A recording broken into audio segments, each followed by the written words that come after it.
नमस्कार। तृतीय वर्ष कला प्रश्न पत्र क्रम 11 भाषा विज्ञान और हिंदी भाषा, इस विषय के अंतर्गत अ,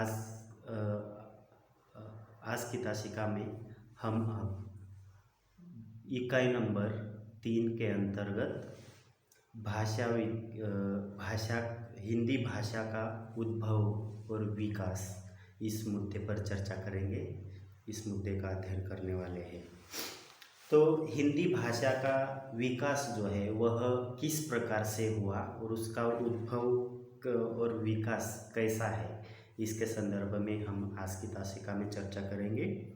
एक बात स्पष्ट है कि सन 1000 ईस्वी तक हिंदी जो भाषा है वह साहित्यिक रूप जो है वह धारण कर चुकी थी, क्योंकि ईस्वी 1000 के बाद मध्यकालीन आर्य भाषा के अंतिम रूप यानी कि अपभ्रंश भाषाओं ने धीरे धीरे बदलकर आधुनिक भारतीय आर्य भाषाओं का रूप ग्रहण कर लिया था और गंगा की घाटी में प्रयाग या काशी तक बोली जाने वाली शौरसेनी तथा अर्धमागधी अपभ्रंशों ने हिंदी भाषा के समस्त प्रधान रूपों को जन्म दिया। परंतु इस बात पर विचार करना आवश्यक है कि हिंदी ने एकाएक ही यह रूप तथा यह रूप जो है वह धारण नहीं किया, बल्कि संस्कृत से लेकर प्राकृत और अपभ्रंश अवहट से होते हुए अब तक की सोपान यात्रा इस भाषा ने तय की है, तभी इस हिंदी भाषा का विकास जो है वह देखा जाता है। अतः हिंदी भाषा के विकास क्रम को हम विद्वानों ने 3 भागों में बांटा है। उसमें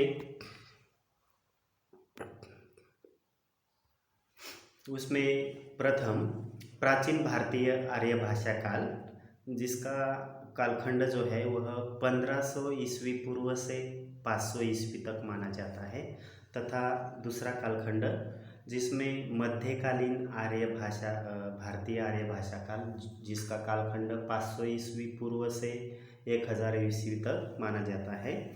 इस मध्यकालीन भारतीय आर्य भाषा काल के प्रमुख 3 चरण माने जाते हैं। उसमें प्रथम चरण 500 वर्ष ईसा पूर्व से ईस्वी आरंभ तक और द्वितीय चरण ईस्वी आरंभ से लेकर 500 ईस्वी तक माना जाता है। तृतीय चरण सन 500 ईस्वी से 1000 ईस्वी तक ऐसा माना जाता है, तथा तीसरा जो कालखंड माना जाता है विकास क्रम का वह है आधुनिक भारतीय आर्य भाषा काल।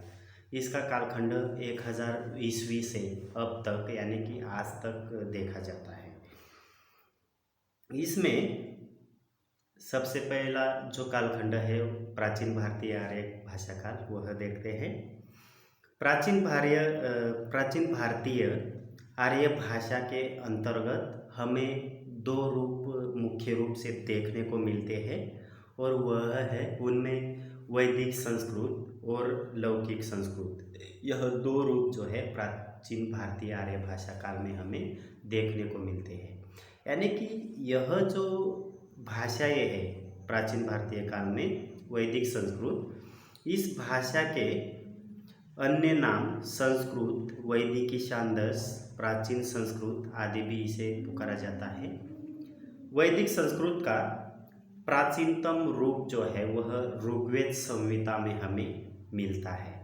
यह चारों वेदों, ब्राह्मण ग्रंथों, आरण्यकों एवं उपनिषदों की यह भाषा रही है। यानी कि वैदिक संस्कृत जो है इनमें चारों वेदों का निर्माण हुआ है, तथा ब्राह्मण ग्रंथ एवं आरण्यकों की रचना भी वैदिक संस्कृत में हुई है। और इसके सूक्ष्म अध्ययन से ज्ञात होता है कि इसके सूक्तों में यत्र तत्र बोली भेद भी है। ऋग्वेद तथा अन्य वेदों में जिस सुसंस्कृत तथा परिनिष्ठित भाषा का प्रयोग हुआ है वह मुख्य रूप से उदिच्य बोली पर आधारित थी, ऐसा माना जाता है। इसे छांदस नाम भी दिया गया है, जो कालांतर में वैदिक नाम से भी जानी गई। यानी कि यही वैदिक जो भाषा है, वैदिक संस्कृत, उसे छांदस के नाम से भी जाना जाता है। जो कालांतर में उसका जब कालखंड आगे बढ़ा तो उसे इस प्रकार से वैदिक नाम से भी जानी गई। वैदिक मंत्रों के बाद ब्राह्मण काल आता है। इन ग्रंथों की भाषा वैदिक मंत्रों की भाषा से कुछ भिन्न है। ब्राह्मण ग्रंथों के साथ ही उपनिषदों का भी उल्लेख होता हुआ दिखाई देता है। भाषा में इस परिवर्तन के कारण अनेक वैदिक शब्द प्रचलन में आ सकने के कारण दुर्बोध होने लगे, यानी कि उसका बोध जो है वह अलग रूप से होने लगा।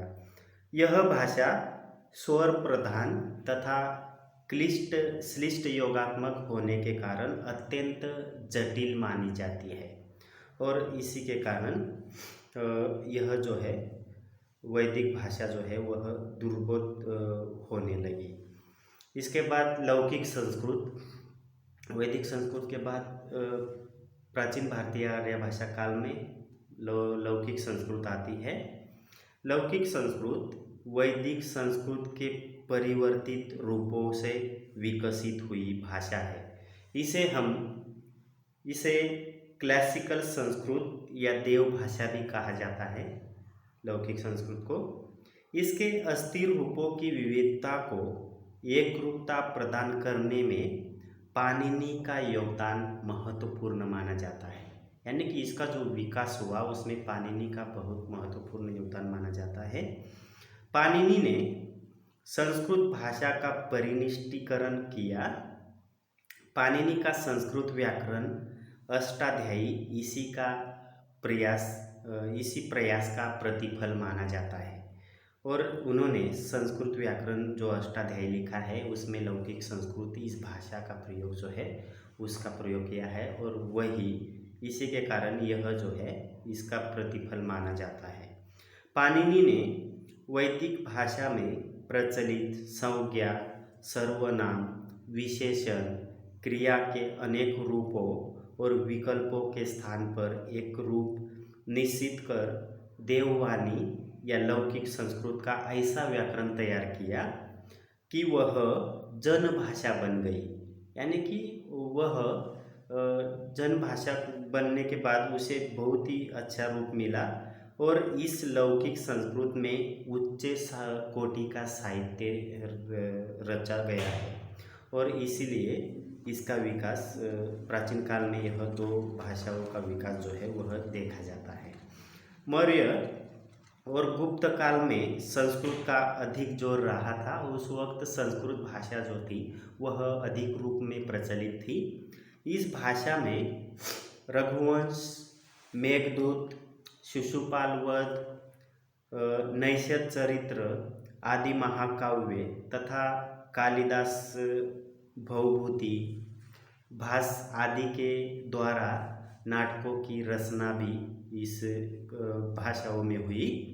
इनके कारण संस्कृत भाषा को विश्व साहित्य में गौरवपूर्ण स्थान प्राप्त हुआ। यानी कि इस प्रकार से इन रचनाकारों के द्वारा साहित्य निर्माण होने के बाद पूरे विश्व में इस संस्कृत भाषा को एक गौरव का स्थान जो है वह प्राप्त हुआ। मौर्य साम्राज्य के पतन के पश्चात राजपूत काल तक राज दरबारों में संस्कृत भाषा का सम्मान होता रहा, और राज दरबारों में इस प्राचीन काल की जो संस्कृत भाषा थी उसका बहुत ही सम्मान होता हुआ हमें दिखाई देता है, होता रहा है। यद्यपि संस्कृत जन भाषा अथवा बोलचाल की भाषा नहीं है, परंतु वह अभी भी मूर्त भाषा नहीं है। यानी कि वह आज भी जीवित है ऐसा माना जाता है। उसका रूप जो है वह आज भी हमें साहित्य में दिखाई देता है। आज भी इस भाषा में साहित्यिक रचनाएं जो है वह होती रही है। समाचार पत्र भी बहुत अधिक मात्रा में संस्कृत में छपते हुए दिखाई देते हैं तथा संस्कृत के ज्ञान के अभाव में भारतीय भाषाओं का अध्ययन जो है वह अपूर्ण रह जाता है और भारतीय भाषाओं के अध्ययन के लिए इस संस्कृत भाषा का अध्ययन भी महत्वपूर्ण माना जाता है। यह यानी कि संस्कृत भाषा यह हिंदू संस्कृति की मेरुदंड मानी जाती है। संस्कृत भाषा में निर्मित साहित्य संसार की प्राचीन भाषाओं में सर्वोच्च कोटि का साहित्य माना जाता है। यानी कि जो कुछ भी संस्कृत भाषा में साहित्य रचा गया तो वह साहित्य जो है भाषा में निर्मित सभी साहित्य में सबसे संसार की प्राचीन भाषाओं में यह साहित्य जो है वह सर्वोच्च कोटि का साहित्य माना जाता है। यह भारतवर्ष की समस्त आर्य भाषाओं की जननी समझी जाती है और इस प्रकार से इसका विकास जो है प्राचीन भारतीय आर्य भाषा काल में इन दो रूपों का विकास जो है वह देखने को मिलता है। भारतवर्ष की समस्त आर्य भाषाओं की जननी संस्कृत समझी जाती है। द्रविड़ भाषाओं पर भी इसका गहरा प्रभाव जो है वह परिलक्षित होता है। यानी कि द्रविड़ परिवार की जो भी भाषाएं थी उन भाषाओं पर भी संस्कृत भाषा का बहुत अधिक प्रभाव हमें देखने को मिलता है। इस प्रकार से भाषा के उद्भव और विकास क्रम में सब पहला कालखंड जो माना जाता है वह प्राचीन भारतीय आर्य भाषा काल है और इसका कालखंड 1500 ईस्वी पूर्व से लेकर 500 ईस्वी तक माना जाता है, जिसमें भाषा के दो रूपों का विकास महत्वपूर्ण है। उसमें वैदिक संस्कृत और लौकिक संस्कृत, यह दो भाषाएं प्राचीन भारतीय आर्य भाषा कालखंड में विकसित भाषाएं मानी जाती है और इसमें बहुत सारा साहित्य जो है संस्कृत भाषा में रचा गया और वह संसार की बहुत सारे साहित्य कृतियों में संस्कृत भाषा द्वारा रचा गया साहित्य जो है वह सर्वश्रेष्ठ माना जाता है। इस प्रकार से यह प्रथम कालखंड जो है वह देखा जाता है।